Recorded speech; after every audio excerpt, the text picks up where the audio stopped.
how to enter last year's retirement contributions. The end of the year is approaching, and many companies pay out most of their, especially their profit sharing contributions near the end of the year. For example, if you have a huge amount of money coming into you in December and you don't want to pay taxes on it, what you can do is you can defer those taxes by putting it into a retirement plan. And of course, you have to pay taxes when you take it out. It may be a way to manage to reduce your tax liability for your current year. So that's why companies are doing it in the last minute, not even in December, but sometimes even after the tax return is prepared, which can be as late as September of the following year. So you can easily make a pretty large retirement contribution many months after your current year has ended.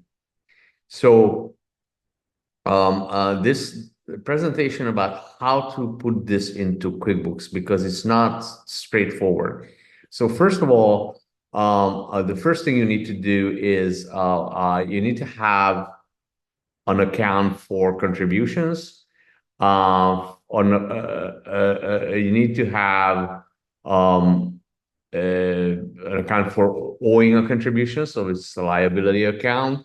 And you need to have an account, an expense account for actually making the contribution.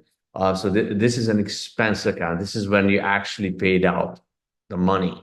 So the liability is when you're planning to pay out the money, like you calculated how much you're going to pay to an employee, and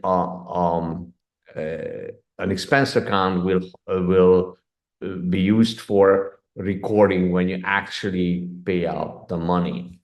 Okay, so this would take care of the contribution if it were in the current year. But if it's in the prior year, you also have to create journal entries to make sure that even though you're paying, let's say in 2023, in this example, I'm paying a $10,000 contribution on July 15, 2023, but I'm paying it to reduce my tax liability for 2022.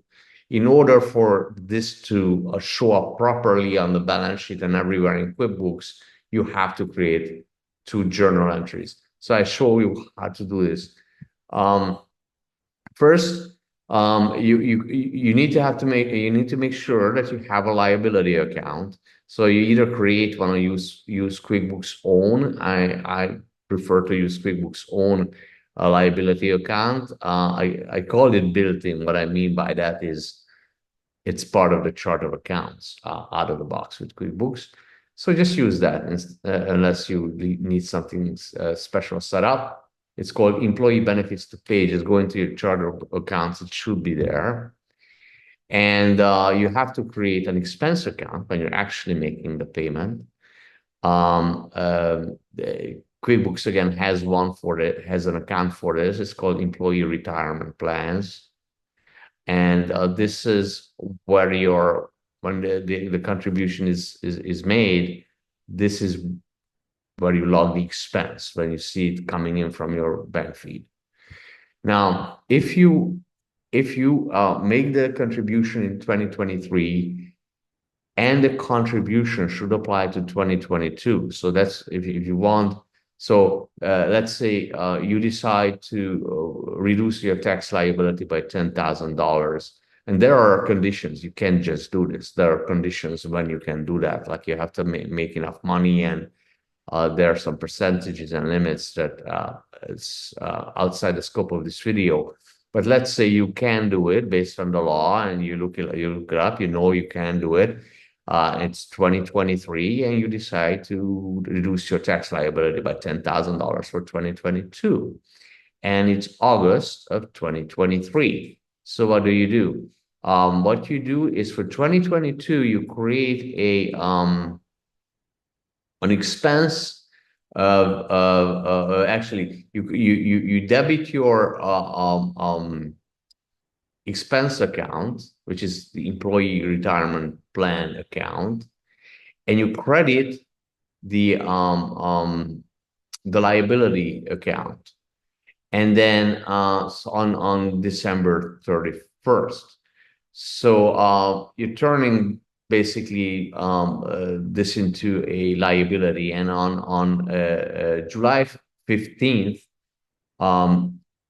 when you make the contribution, you see that it just came in your bank feed, and there's $10,000 there. What you do is you debit the employee benefits to pay the liability account, and you credit the bank account, because it should not be coming out of your bank account in 2023. Of course, when you look at your actual bank account, it's going to come out of your actual bank account.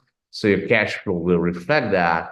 But in terms of deductions and expenses, it should not be there for 2023. It should be there for 2022. And this will, the combination of these three things we discussed will assure that. Now, this is a little complicated. If you need help with this, just setting up QuickBooks in general, or you just need help with this, please schedule a call, and we're here to help. We're happy to help always. This is Cornel Cesar, e-commerce accounting advisor. Thank you. Bye-bye.